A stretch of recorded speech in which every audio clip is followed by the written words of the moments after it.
Good evening, everyone, and welcome to the Laird Norton Wealth Management Thought Forum. My name's Brian Callanan from the Seattle Channel, and I have the distinct pleasure of serving as your MC for tonight's program titled Game Changer, Seattle's New Waterfront and Beyond. For decades, Seattle has developed a reputation as an innovation hub and for breaking new ground across just about every category you can imagine. Thank you. Just in these past few years alone, Seattle has been in game change mode with major efforts, including the Space Needle's $100 million makeover, plans for a new NHL team, go Sockeyes, light rail and convention center expansions, the opening of the new State Route 99 tunnel, and the current demolition of the Alaskan Way Viaduct, plus, of course, plans for Seattle's new waterfront park. Very exciting time. So tonight, we will be hearing the results of a new study which measures the actual value of the new waterfront park's environmental, equity, and economic roles, as well as an insightful panel discussion which will examine how the new park reflects our community's values and serves as a roadmap for legacy projects in the future. It is now my pleasure to introduce tonight's keynote speaker, Candace Damon. Candace and her firm, HR&A Advisors, focus on guiding complex public-private real estate and economic development strategies with the aim of aiding the reinvention of cities into vibrant urban centers. Her work is massive. We're talking about a list that includes the Highline Transformation and the Brooklyn Bridge Park in New York, Clyde Warren Park in Dallas, as well as New Orleans' citywide resilience strategy and Penn's Landing on the Delaware River, and that's just to name a few. Since 2011, Candace has worked with the City of Seattle and Friends of Waterfront Seattle to advance the new vision for Seattle's waterfront.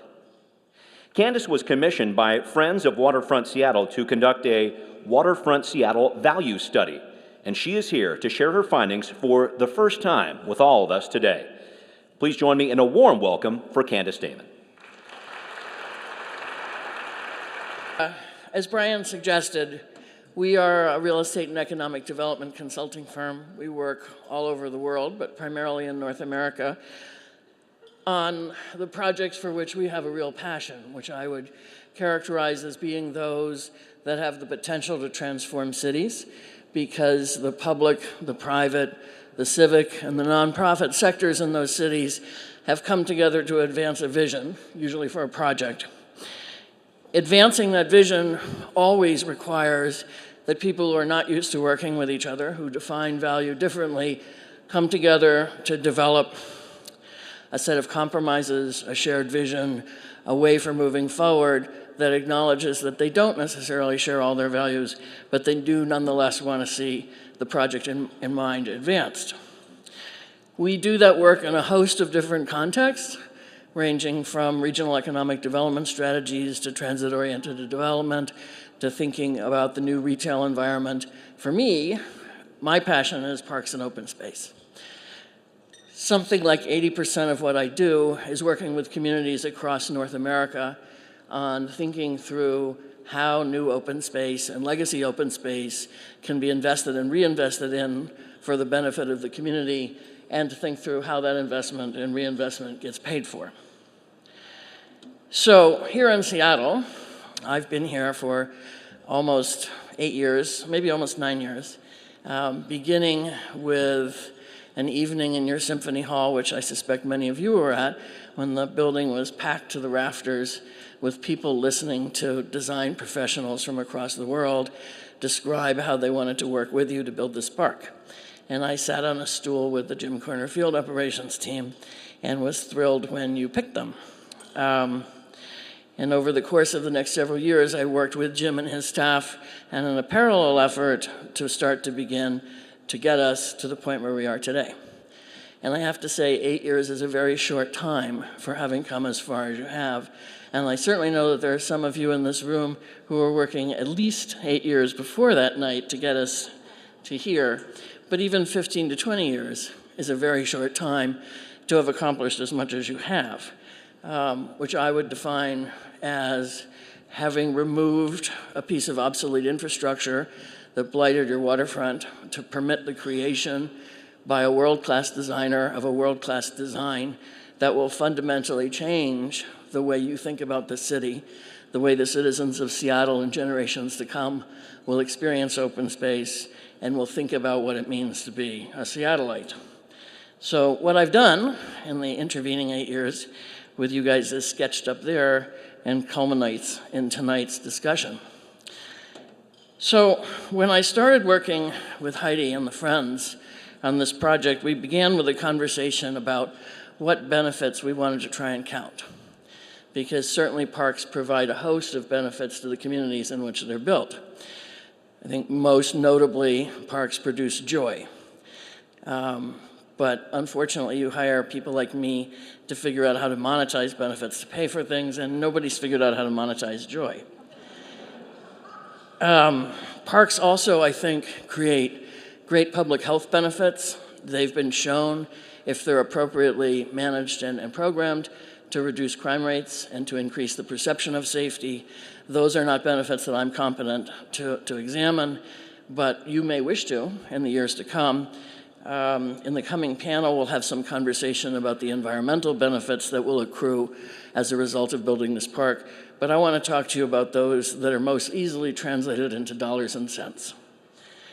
First, economic and fiscal benefits, but then pause to consider how this park can also create a more equitable and inclusive city, and conclude by thinking through how the park can strengthen the brand of the city and cement its economic base. I will also touch on the park's likely impact on real estate markets.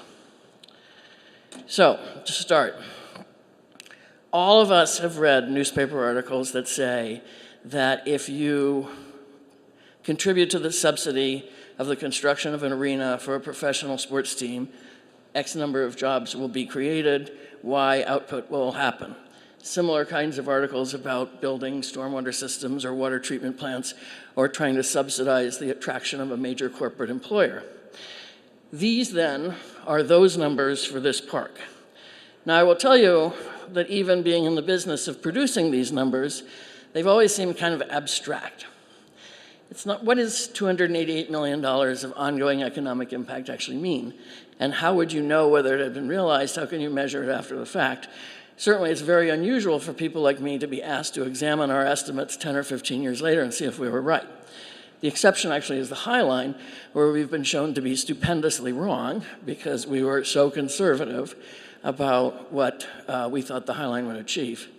But in this case, we've estimated that the one-time impacts of building Waterfront Park will be about $1 billion. That represents the activity and the labor of construction workers here in the city, the materials that they buy in the city, the subcontracts they enter into in the city, the cups of coffee and the donuts they buy in the city. Once they leave, there will be economic activity associated with operating the park.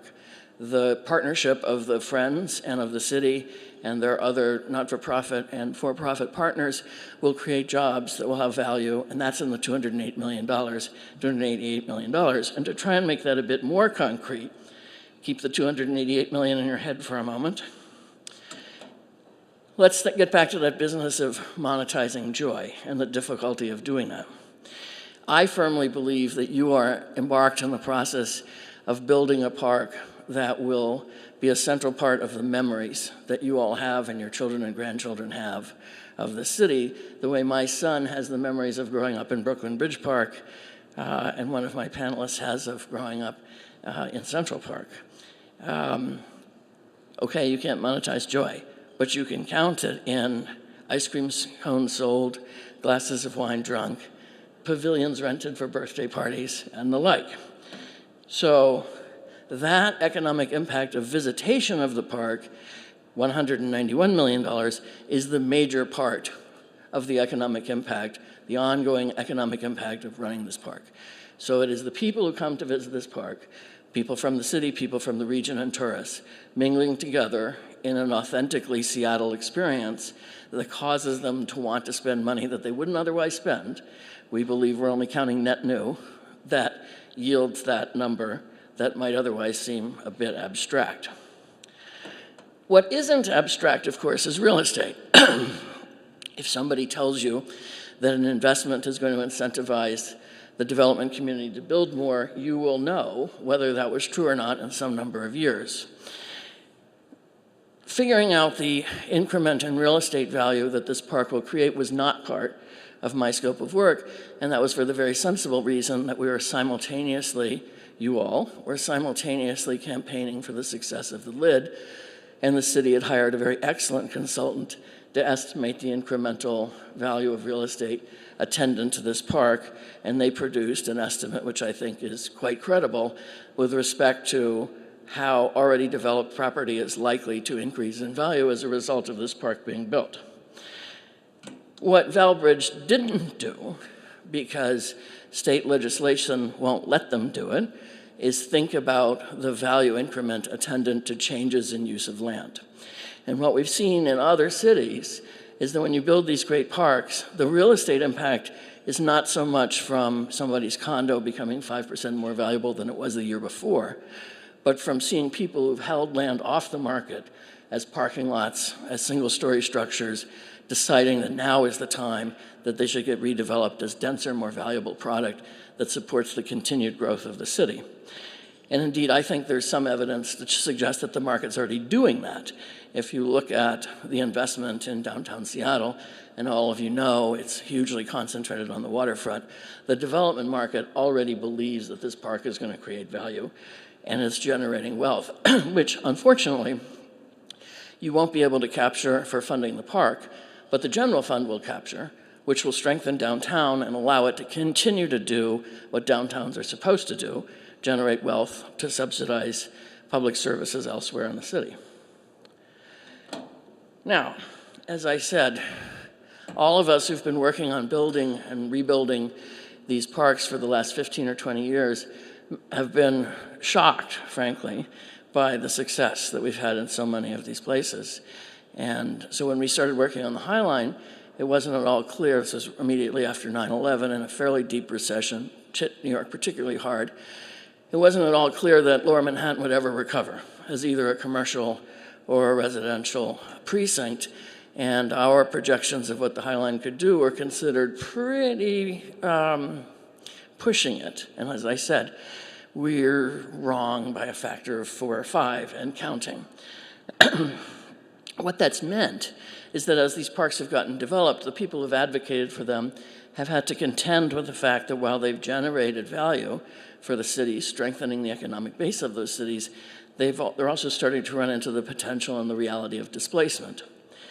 So led by the High Line itself, there are a group of parks around the country that have banded together to think about how parks can contribute to the strength of an economic base while also advancing an agenda of equity and inclusivity.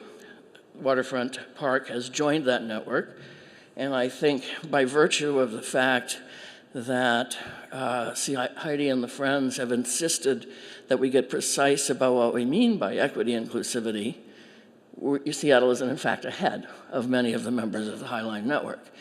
Equity and inclusivity are kind of squishy terms, and most of those parks are nowhere near as far in defining what they mean by it and in challenging their communities to measure their progress in actually achieving equity and inclusivity. So part of this study asked us to start to tee up some metrics by which all of you can hold the advocates for this park's feet to the fire in the years to come to see whether it really is contributing to equity and inclusivity in the city. First, the park is intended to be designed and programmed in a way that is genuinely inclusive along its entire stretch. Where inclusive, we've found in many of these parks, doesn't just mean affordable and inexpensive. It also means affirmatively welcoming by bringing the communities that you want to attract into the tent to help think through the programming, and that commitment has been made here. Second, this is a park that will be of enormous benefit to the entire region, that will attract visitors from across the world, but it will be most important to this city, and probably, because it's the case with most parks, to its immediate neighbors. Its immediate neighbors are among the lower income people in the city and the least parked and have the least opportunities to enjoy recreational opportunities. So this is a park that serves them as much or more than anybody else. Third, the park is committed to an economic empowerment agenda, to acknowledging that it is harder and harder to be a small business person in downtown Seattle, same as downtown many other places, because downtown is growing in desirability, rents are rising, vacancies are decreasing, small spaces that are appropriate for locally owned businesses are being removed, and as always, small business people don't have good access to debt. So the park is a place where we can incubate small businesses, particularly in the food and beverage sector, and then spin them off to grow in other parts of the city as they mature. That economic impact of that investment isn't particularly large, but its symbolic value to the city and its importance to the immigrant, primarily entrepreneurs that we will be fostering, is incalculable.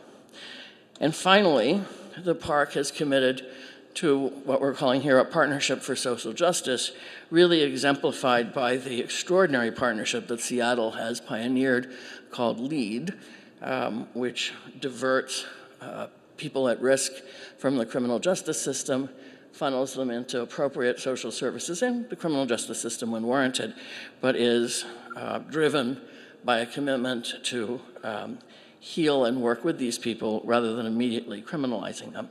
I think many of the business people on the waterfront today have already seen the impact of the Friends' initial work on LEAD and in the space. So those are the points of influence on an equity and inclusivity scale. And I will close by discussing what I think is perhaps the most interesting set of findings that we came up with. When we started, again, this effort, Heidi and her staff and me and my staff were really interested in thinking through how you could quantify the impact of an investment like this on a city's brand. So I've said several times to several of you in the last couple of days, when you think of New York City, if I challenge you to come up with 10 phrases, New York City, most of you will pick a legacy park or maybe the High Line in your list. That's what this park will achieve and certainly should aspire to. So what does that actually mean? Well, let's begin with the observation that the foundation of the Seattle economy is tech. Tech workers are, the statistics on the left bear out how important tech is to Seattle. Tech workers are uniquely mobile. I mean, many of you may think that that's in fact true of all millennial workers, but tech workers are more mobile, more footloose than workers in any other sector of the economy. There are almost 280,000 tech workers in Seattle. 30% of them say they're looking for work outside of the region at any given moment. That's actually lower than Silicon Valley, but still a stunningly high percentage. And if you look at new residents of Seattle, people who've moved here in the last 5 years, a full 50% of them say they don't expect to be here in another 5 years. So what we can do to retain the base of the economy is, I think, critically important. And it's worth observing that tech doesn't just mean 3 gigantic firms, which we can all rattle off the names of, but it also means the 15 to 25% of the labor force of a wide spectrum of other industries that have become increasingly reliant on tech to function. So, how would we retain the tech workers? We know from survey after survey, both of the tech workers and their employers, that highly amenitized urban spaces matter. That's where they want to live, dense, walkable, mixed-use, mixed-income communities with great parks and open space. So I get to this point, and we said to ourselves, so how can we actually quantify this as a benefit that we can express in Seattle? And we ended up coming up with a methodology here that says, let's look at the impact of the other great new parks that have been built in the last generation on their commercial districts, on employment, and on tech employment in those districts. And you look at the numbers, and there's quite a bit of similarity in the results, city to city, park to park, which suggested to us that we could argue that this park, together with other investments in downtown, has the potential to allow you to retain 10 to 20% of the workers at risk. So 10 to 20% of the 80,000 who are at risk of leaving at any given point. And if you retain those 10 to 20%, these are the numbers that you see. These are much larger than the initial economic impact numbers I showed you, and suggest that this is really what about investment in this kind of infrastructure is about. So if you believe the methodology that we constructed, the investment in this park, the return on investment in this park is something like 6 to 1 or more. If you listened to my explanation a few moments ago and you said, that's a lot of ifs and a lot of assumptions, and didn't she say that this methodology has never been used before? It is nonetheless the case that you only need to retain 1.5% of the tech workers at risk in order to justify the capital and operating investment in this park for the first 30 years of its existence. Now, benefits don't accrue because consultants stand at podiums and tell you what they estimate it. They manifest themselves in the leadership, the sustained leadership of partnerships that are determined to bring that set of benefits to this diversity of populations. And in all these parks that I've been talking about, this great wave of reinvestment in parks, the likes of which we haven't seen since the Olmsted practice was active, they're being advanced by public, private, nonprofit, civic partnerships. We're different in every place, respectful of the culture of place and the vision for the park, and keenly aware of the fact that different partners bring different strengths to bear. And so, for instance, there's nobody better at routine operations and maintenance of an urban park than an urban park department. But it's much more likely that philanthropy, activation, earned income generation will be led by a nonprofit partner working with other nonprofits and for-profits. That's the structure that is in place, being built and being refined today, and which we believe will generate the benefits that I described. Thank you.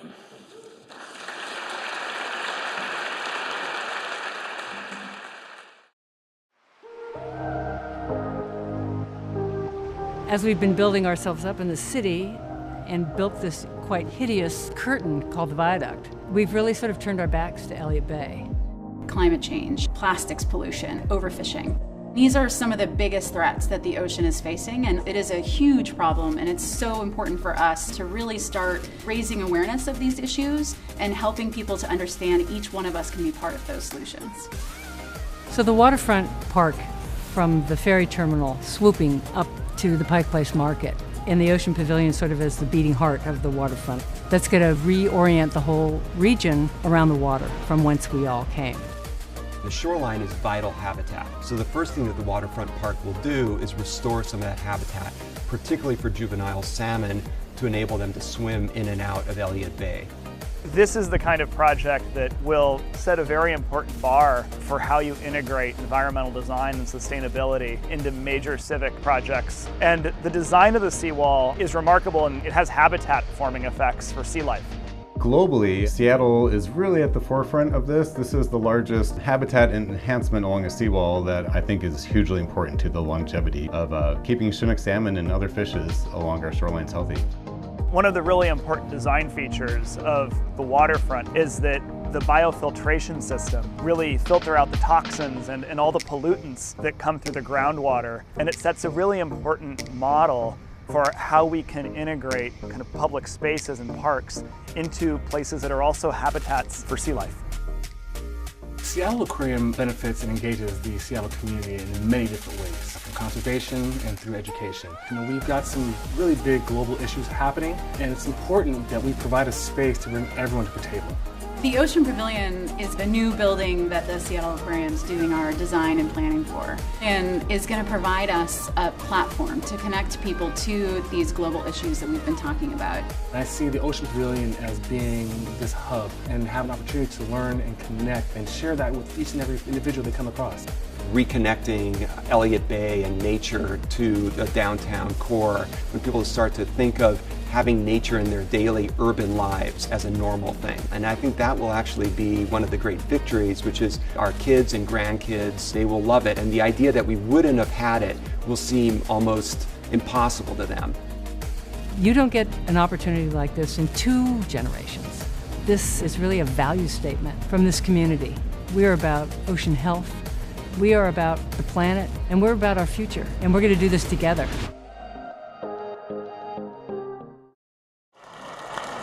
Thank you. Thank you very much. A very important part of this conversation. And Candace, thank you for sharing the results of your waterfront benefit study. Large-scale park projects like this, always associated with a city's brand and improved quality of life, but clearly an economic benefit. So thank you for sharing that. So for this portion of tonight's Laird Norton Wealth Management Thought Forum, we have convened a panel that you see before you to discuss how plans for Seattle's new waterfront park will benefit our community and serve as a roadmap for future legacy projects reflecting our community's values from an economic, societal, and environmental perspective, as we just previewed in that video. On our panel, I'm joined by those whose voices represent the values of this incredible space and the values we've committed to as a city. To my left, Candace and I are joined by Ventures Executive Director Beto Yarse. It's Beto. Give him a round of applause. Thank you. Kongsgaard Goldman Foundation co-founder Martha Kongsgaard, who also serves as a board member of Friends of Waterfront Seattle and the Salish Sea Institute. Round of applause for Martha. Thank you. And finally, Seattle Foundation President and CEO Tony Mestris. Round of applause for Tony. Thanks to you all for joining me. And just a quick note to the audience as we start. We've placed these cards at the end of your table. If you see them down there, you can pass them on down. These are comment cards. If you'd like to write some things down that our panel might be able to answer at the end of our presentation here, the Laird Norton staff will be collecting those cards in about 15 minutes or so, so make sure you're ready when they come by. If you need an extra card, just put a hand up and we'll make sure that you get one. I do want to say that get those questions in. If you want to know what's going to be the best place to take that wedding picture with your kids or your grandkids at the waterfront, now's the time to ask, right? This is a waterfront for all, so we want to make sure that you get involved here. So we're going to start this by talking about a number of different things, but I wanted to focus on this piece to start. We just heard about the economic sustainability of this project, and thank you very much, Candace, for that. But I really think that doesn't happen, and that cannot happen, without a waterfront plan that is environmentally sustainable. And Martha, I want to bring you in here. I want to talk about that very critical piece with the environment. Can you start us off, please? Happily. I should just also, not to pile on, say that I am the chair of the Ocean Pavilion campaign. I think Bob Davidson would be upset if I didn't say that. All right. But you just heard in the preceding video the audacious list of what we sometimes call diminutively environmental features. You know, the world's largest living seawall, which is going to give habitat for all stages of salmonids, the light-penetrating pavers that are going to allow fish to see and be seen and eat and hopefully not be eaten, the game-changing way we are, through biomimicry, taking care of the 7 million gallons of toxic waste, toxic stormwater that will be rushing down from Capitol Hill and landing on the waterfront front porch. The sheer volume of green and calm and nature that's going to be brought into the city through the 500 plants that will be, 500 trees that will be planted and the 140,000 trees and shrubs that will be brought into the waterfront park. And the siting of the aquarium's Ocean Pavilion, which has at its core the Conservation Ocean Ethic Mission, at the beating heart of this whole project, being sort of the link between the soul of the city, the Pike Place Market, swooping down over the waterfront overlook onto the roof of the Ocean Pavilion, and then to the waterfront for all. These are all amazing things that are being taken to scales previously unseen in this city. There's a lot of innovation going on, which is all true. But I want to stress something, and that is that these have been decisions that this community has made. They're value statements. And frankly, in another era, an era when maybe we emphasized more the notion of built form, would have been considered, if at all, and I would include in that list equity and inclusion, as maybe an add-on or a tacked on we'd like to have. But I want to assure you that these features have been deeply and intentionally baked into this 26 block project over 10 years of massive conversation in this region, tens and thousands of intense conversations to try to get to the bottom of what we care about as a region. And consequently, this is making this park, this project in its totality, a public iteration of our shared beliefs. And I think that's an amazing thing, and maybe a unique thing to this project. I want to say another thing, and that is I think every time we gather here, we should proclaim and acknowledge that we're standing on Coast Salish land. And after 150 years of erasure, after 150 years of erasure of indigenous peoples, we find ourselves in this unique situation where we are longing to understand better the stories from time immemorial that will help us understand how to better steward this precious abundance that that's in our transitory care, and what it means to break, perhaps, finally, with the Western dichotomy of having nature here and the economy here. Many love to say that the economy is a wholly owned subsidiary of the environment, and we at the waterfront and at the aquarium endeavor to conform to that. Well, thank you very much for that. Absolutely, a round of applause for that. And maybe Candace, I can bring you in here, because I think that thought of the environment and the economy being separate, that's not what this is about at all. And in terms of the other projects that you have seen around the country, I really think that when those two pieces come together, that's when they're successful. Is that right? Oh, absolutely. Yeah. And again, to return to the parks deliver many benefits to many stakeholders who care about different things, and that's good. Yes, that's right. Absolutely. I'm going to move on to another important piece of this, if we could. This is a question a lot of people have been asking, and so it's a tough one. Tony, we'll start with you. Here we go. We're talking about parks as places where all socioeconomic groups can really come together and feel at home. Seattle's new waterfront park, certainly conceived as a waterfront for all, but I know our city has had some challenges with homeless encampments, with graffiti, other civility issues. How do we make sure that this really is a park that is welcome to all, while also making sure that laws, park rules are enforced so that everyone can enjoy the place? Tony, can you help us? Well, I think, Candace said a number of incredibly important things pretty quickly and effectively in her presentation, but let me touch on a few of them. One, this community should be proud of the principles and the practices of some of the emerging approaches to creating a community center that is in fact inclusive and that does balance community law enforcement with human services in a way that is the type of society that we want for all of our residents and These are the LEAD programs you're talking about. Exactly. Law enforcement assisted diversity. Exactly. Now, I think we have work to do in order to really scale that and make sure that that's being delivered effectively.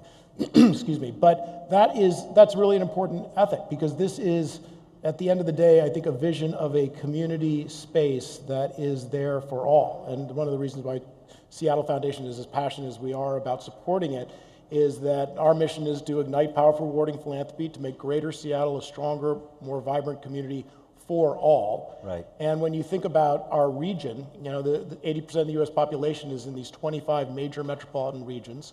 They're often multi-county, like ours. They often have a string of really important, individually unique communities, cities. We have a dozen or so that are really important cities. Yeah. But we also have this urban core called Seattle. And this waterfront project, I think, for us all is a heart transplant for Seattle.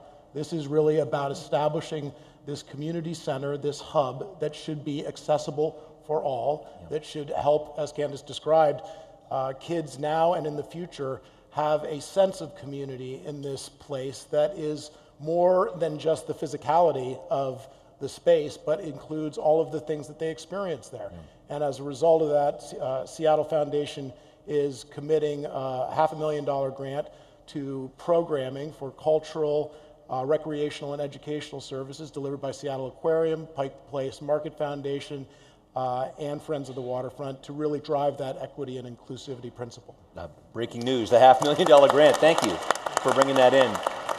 And you talk about a heart transplant, but I think this place needs some soul as well. And Beto, maybe I can draw you in here, because I wanted to talk a little bit about the work you do with Ventures, what that is, and how different communities are going to feel welcome at this waterfront. Let's talk about that. Sure, thank you. As Candace was putting on her presentation, economic empowerment is part of the agenda of the vision that we have with the waterfront. We have been doing this work for more than 20 years at Ventures, empowering low-income entrepreneurs to succeed with business developing training program, technical assistance, access to capital, access to market. We have a very successful incubator program at the Pike Place Market. They have like more than 70 businesses incubating right now. We sell $500,000 a year that goes through our clients. It's a program, but also it's an incubation. So in order for us to continue growing these businesses, we need to give them affordable retail space. So we have the perfect matching here. So we have these clients that are ready to expand or grow, and how do we can continue building this programming through the waterfront, and it's, especially because it's a waterfront for all. Especially immigrants, communities that have not been served, people of color, women, minorities. So that's the population that we serve at Ventures. So I think everybody in Seattle, for my time here, it's a very generous community, and they want to see that diversity happening. So the park is a fantastic place to activate and to make sure that all these businesses grow. We want to continue seeing the Molly Moons, the Cupcake Royale, all these businesses that are local, and they have an opportunity to grow. We have several of those. So we have experience working with the Golden Gardens. So for those who have been at the Golden Gardens, that's one of our clients. We were able to activate that space. We were able to give her $50,000 to activate that space. Nobody will give her that money to grow that business. So that's exactly what we want to do with the micro spaces at the waterfront. And also we want to be very innovative. So other countries, other places are being innovative. We don't have to spend millions of dollars on the build app. We can use containers. We are talking about with Friends of the Waterfront, how do we reuse containers. Colombia is doing it, Mexico is doing it, Bali is doing it. Why we cannot do that? And how can we just don't spend a lot of that money and build up all these micro small businesses, especially on food and beverage, which is kind of like the first phase.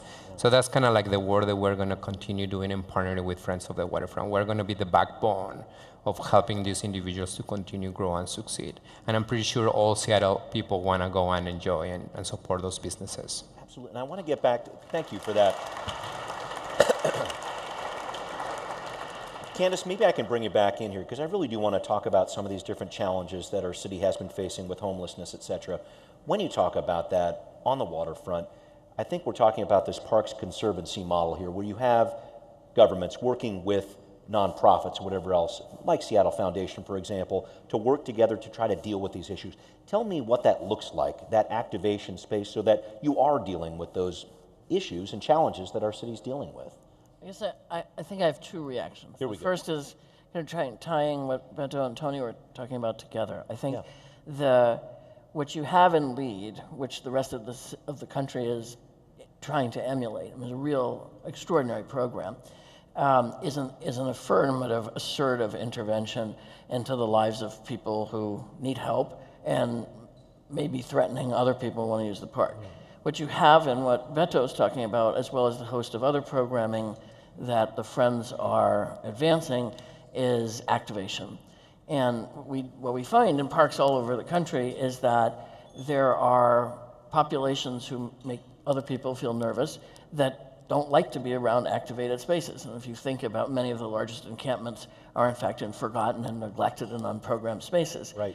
At the same time that we found that there are populations who make people feel nervous when they're the only population who are there, that when you program and activate the space can be embraced and made part of a diverse whole. I'm thinking in particular of a park that we worked on in downtown Cincinnati that was perceived as terrifying when we started.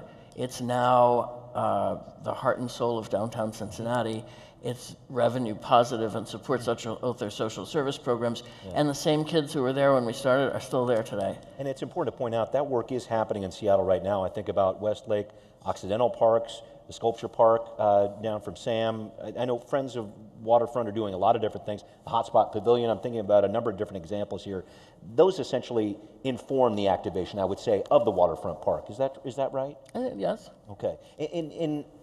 I'm trying to figure out what that looks like. What are we going to see down in there? What does activation mean? Any thoughts on what that would be? Or Beto? Yeah, we've been having conversations with friends about like activation means many things. So when we're talking about activation, we really want to activate a waterfront for all. partnering with community-based organizations, nonprofits, to make sure that we integrate different communities, that we just don't create just one program for one community. So when you bring Latinos, Ethiopians, Somalis, African Americans, and all those communities exist, and they are doing programming in all kinds of parts of our city. So when we bring all those communities do programming into the waterfront, we activate a space that we all want to be there, because it's when I want to build those experiences that we were talking earlier. Because you want to see a different culture, a different food, a different music, a different art, and that's exactly what we are hungry in this city to see more. So it's happening in specific spaces in different neighborhoods. How we can do it in one place. And I think that's the second part of your last question, is that the Conservancy succeeds because it's managing and curating a partnership with the whole community.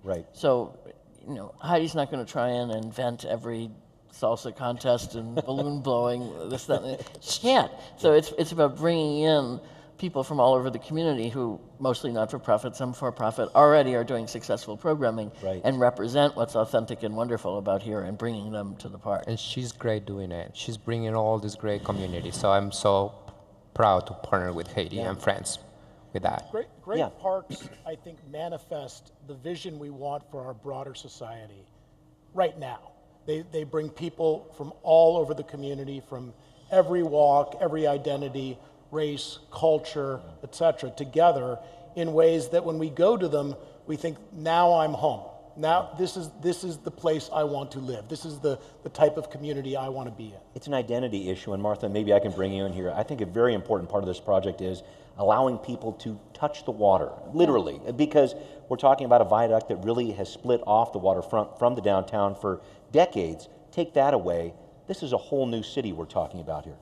Yes, I mean, the Ocean Pavilion is an edifice. We're going to build a building that will be beautiful and will reflect our values, but it's honestly not about the building. It's what we do outside and inside that building. There'll be 12 million visitors that will be walking under this building and looking up at the Oculus and seeing the sharks. We will have interpreters at the water so that they can, you know, understand what this shared vernacular is, what we all as people who call this place home can know about what's underneath the blue thin line. And the aquarium certainly has, they have 60,000 touches a year outside of buildings. So we will definitely be activating the waterfront so we can get to know that. Thank you for that. Tony, I'm going to bring you in here to talk a little bit more about something Candace was mentioning, this idea of employee attraction and retention. I'm trying to figure out what you think the impact of a project like this could be, how you think Seattle employers might be able to leverage this as an asset to recruit and retain employees. I know you were a former Microsoft executive. I want to try to draw on that experience and see what impact you think this project could have in that way. Well, I think Candace said it correctly in that if we want to continue to, we have to balance a few things. We have to balance creating a space that is a safe and inclusive space for all of the people of our community. And that is also including the people that are here for various professional pursuits that we think are good contributors to that. And there's a statistic that came out, I think it might have been from DSA, that 56% of the people who'd come to Seattle in the last 2 years believed that for jobs had believed that they would leave in the next 2. Right, yeah. It was some, I may have gotten it slightly wrong, but it was generally, oh my gosh, this is a potentially very transient culture. And I think we know both statistically and anecdotally from that, especially younger generation of worker, that they do look all over the world, not just the country, in terms of opportunities, and they think very carefully about the type of communities they want to be in. But it isn't just the lens of, is there a nice quote-unquote park? It's that, is this a community that actually mirrors and matches my values and my principles? And I think that as important as it is to have all of the great things that we're talking about as part of this experience, what's also important is that they can see that this is a community that is in fact inclusive, that is in fact not bubbled in terms of either race or income or faith or identity, and that is a very attractive thing to the type of professionals that we want to make sure that we retain here in Seattle. Has a respect for the environment too. I know that's a big piece of this as well. Candace, can you touch on this piece though? I think about trying to retain these employees, and you talked about this earlier. I think this crosses over with some of the affordability issues that this city is dealing with too. Help us out with that piece if you can. I know that's a challenge for cities in Seattle, of course, but around the country when it comes to these big projects. Well, I was listening to Tony taking off the economic expert hat, and just as an employer. Yeah. So we're now 100, quite a bit smaller than Microsoft. And for the first time in the last 2 or 3 years, I'd say, of the 30 years I've been at the firm, our star young employees, the people who are 30 to 40, starting to think about having a family and moving out of the closet in Brooklyn to something that's, you can actually have a family in. Right. And they're agitated. That's why we opened a Raleigh office. It's why we opened a Dallas office. It's why we're thinking about a Chicago or Minneapolis office, because they're looking at these cities that are investing in themselves and that are at least somewhat more affordable and offer support of these kids' values. And I think check out everybody. Seattle. Yeah. I actually have I have one, but she's a few years off from agitation. We're getting there. All right. We're going to build a waterfront for all. That's right. I have an alum who's working for you, so. Brian, Yeah. another thing that's actually worth just reflecting on, based on the foundation of Candace's presentation, is that this effort is muscle building for this region around how to do things in a new way, new public-private partnerships, informed and led with community, and holistic in terms of their approach. And it's to say that, and I think Candace can tell us a lot about how this type of muscle building in the new playbook on how cities and regions actually accomplish great new things together is new innovation. It's new localism. It is something that we can apply if we do this well, which we are and we will, to other challenges that we have in our community. Right. And how we can partner across, one of the first things that she said in her presentation was talking about compromise. Yeah. How do we can partner across sectors to go tackle big, habitual, perpetual problems more effectively together. Right. And I think the commonality in cities across the country is this commitment to collaboration among a diversity of leaders. Right. And so I now live in Vermont, but I lived for 33 years in Brooklyn and was privileged to be, just starting out as the coalition of people from community colleges and churches and government and finance in Brooklyn said, and this is true, this is how Brooklynites thought about each other. You remember this. At the time, Brooklynites 30 years ago thought of themselves as the place the Dodgers left. Right. And there are about 50 people who got together on a regular basis and said, we can be more than that. Yeah. And now Brooklyn is quite different. Yeah. Well, I wanted to make sure, though, to stress this point, this is not, when we say waterfront for all, you mentioned a lot of different tourist impact here, but this really is something that's going to be used by people in the city of Seattle. I think it's going to become one of those iconic places. And Beto, maybe I can draw you in here. I think of iconic places in Seattle, like Pike Place Market, Alki, Green Lake, whatever else. Help me understand how the waterfront is going to be one of those places that our city residents are really going to own. Be there, be a part of it. Your thoughts about that and how that happens? Yeah, it's going back to the activation and the programming where people feel like that's going to be the festival of the year. That's where we're going to do like a volleyball game. That's where I'm going to play.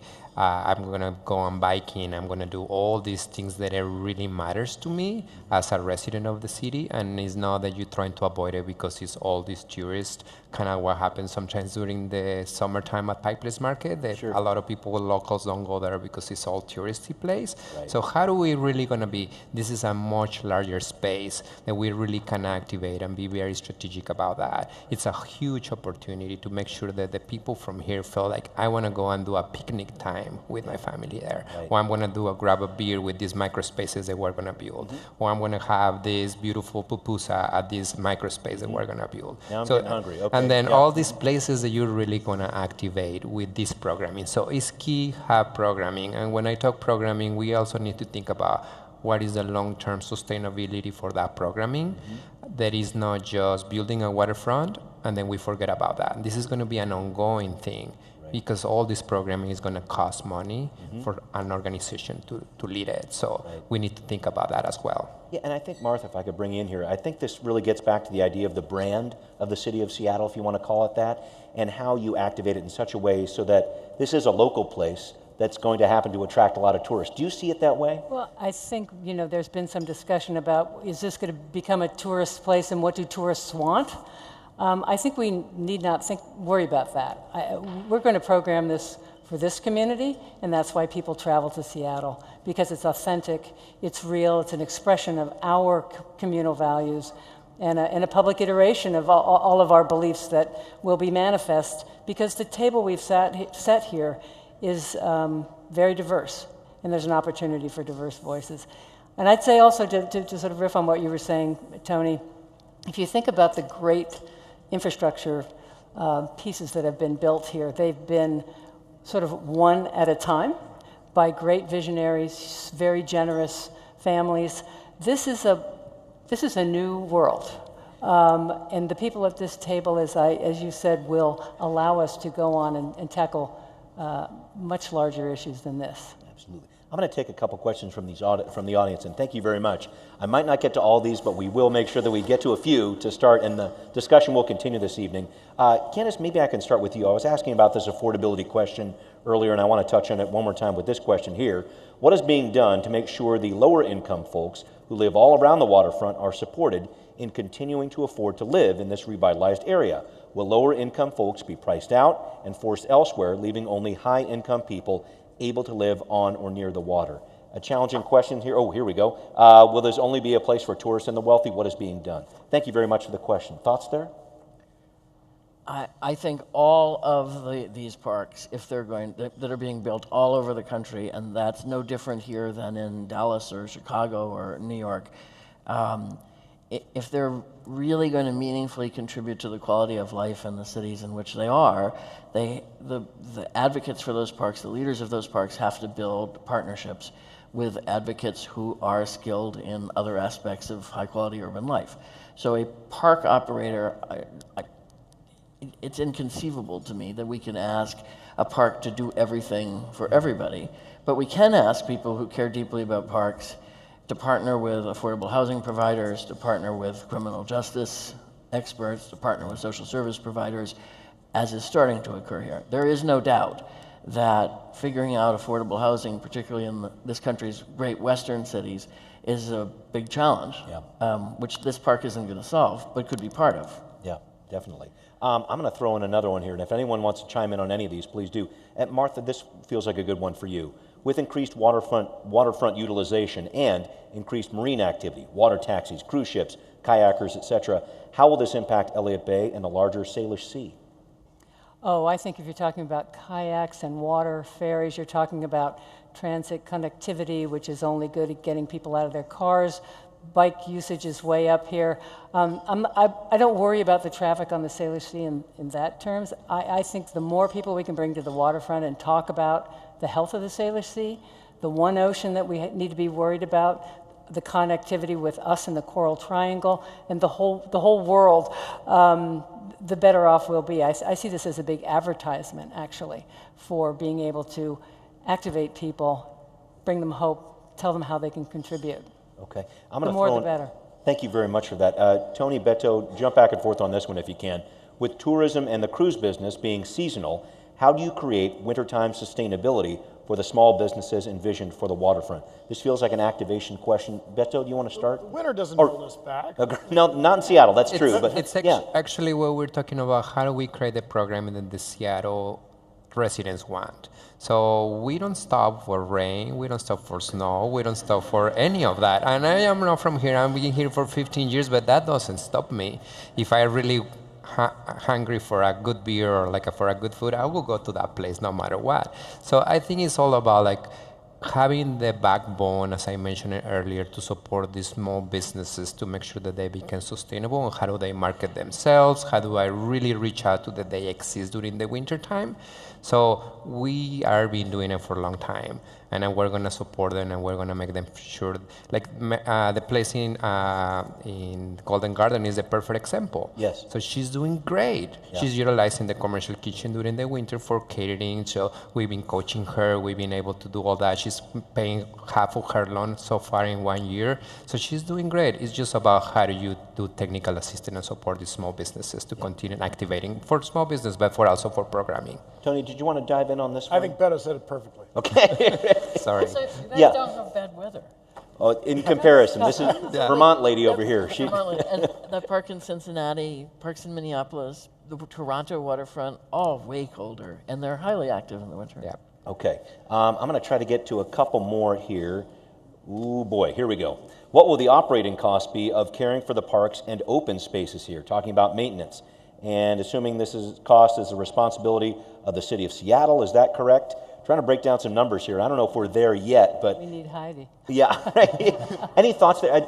Tony, maybe you can touch on this. I think this is like he didn't show up to rehearsal last night. Philanthropy will take care of everything. Yeah, he's getting care of. I just want to talk about that because I want to know what it looks like when you talk about a partnership between the city of Seattle and some of these nonprofits. I imagine there's going to be some private businesses who help with security, things of this nature. Help us with what it actually looks like, what you think it's going to look like at the Seattle waterfront with this partnership, and when it comes to operating costs here. Do you have any ideas? Well, you'll remember there was an earlier slide that listed a set of different accountabilities with the spectrum of sort of government to private, i.e. business or philanthropy. And I'll just offer, I don't have operating cost answers for you, but I will offer that I think that these solutions often are in the vein of those types of partnerships, looking for the right accountability for the right sector in a way that's coordinated. And I think that's the ethos of this project. I think it'll be the operating principles by which it actually is realized. And then importantly, we have to recognize that doing these things is not just a loss line on the P&L of the Seattle region. Right. These are inherent, and I think there are some pretty good proof points in terms of the numbers we saw in the lines. These are inherent investments in making us not only a more inclusive community for all, but also a more globally competitive region in a world where there are about 300 major metropolitan regions vigorously competing with each other for economic growth. And I think those investments, be they public, be they private, philanthropic, will absolutely pay off in terms of our values and in terms of our wallet. Thank you very much. If I may add. Please, yeah. There, and whoever asked the question should approach Heidi for confirmation and details after this. Okay. But there is a detailed operating budget that's been prepared for the park. Early versions of which we prepared, later versions of which a very fine firm with which we collaborate frequently that is an expert on doing operating costs prepared. So there's a detailed operating budget. The presumption, as is the case in all of these public-private parks that are being built across the country, is that the public sector will come in with a base of public funding that reflects an equitable contribution based on what they contribute to other parks in the area, and then that is never enough to pay for the whole thing. The balance comes from philanthropy, earned income, and trying to monetize some of these benefits that I talked about. And what mix of those ideas works here is something that needs to be refined, but for which significant thinking has been done. Work in progress. There are a ton of questions here, and we can't get to all of them. I'm going to tell you a little bit more about how we're going to address these in a bit, but I wanted to wrap up with our panel here with a final question, and help me with this brief thought. Tony, I'll start with you, and we'll head down the line. What is it about this new waterfront park that we need to get right, in your mind? What's that one thing that really needs to be done correctly with this for you to say, this is a success, we did this right? Your thoughts? I think we've said it, but I'll try to say it very directly. If down the road we go to the park and we see a large number of well-paid knowledge workers working on their laptops as the primary experience, we probably have not achieved our vision. If we see them surrounded by kids, families, residents of all walks of life, of all of the diversity of our region, experiencing not only the things they love, but experiencing each other, having connections with each other. This sense of community that we may have lost a little bit in this current day and age, and having that recatalyzed together, I think that will be a very magical thing. Martha, your wrap-up thoughts here. Thank you. Yes. Well said. I agree with that completely, and I would just say that in this time where the private sphere is king and the gap between the very wealthy and the rest of the community widens kind of obscenely in parts of this community, I think we should be happy to be able to see that this shared sense of place and the importance of investing deeply in the public inclusive sphere. And I might add, while thinking out 3 to 5 generations, which I think this project does, serves as a template for going forward. And I would just also add that it's taken us half a generation in the planning of this. So these things don't come quickly. But I think it's no small feat, and I think it's a great cause for hope. And I would just add, and I would be remiss if I didn't, to hope that you would all join us in this amazing once-in-3-generation project. All right. Beto, another round of applause. Thank you. Beto, can you wrap us up with that thought about what needs to be done right here? Yeah, I echo what my colleague said, because I really believe that that's 2 things that are super important. For me, it's all about economic mobility, economic opportunity, to make sure that the waterfront is a place that people can thrive. I'm going to be an advocate for that programming, and to make sure that I partner with Friends of the Waterfront to have diversity in that programming, to make sure that what Tony mentioned is like it's a waterfront for all people to join, and that we experience each other. I love what you're saying about experience each other, because I think that's the key piece. Where we really kind of thrive as a community is where we learn about other cultures or other things that we don't know how, but we ask, and then we can work together and then advance our society. So that's something that I'm really going to be a champion and advocate and a volunteer working with friends about that programming to make sure that we bring people together and it's diverse. Candace, your final thoughts here with this, when it comes to this waterfront park. You've studied it for so many different years here. What says to you we did it right? This was a success. Your thoughts?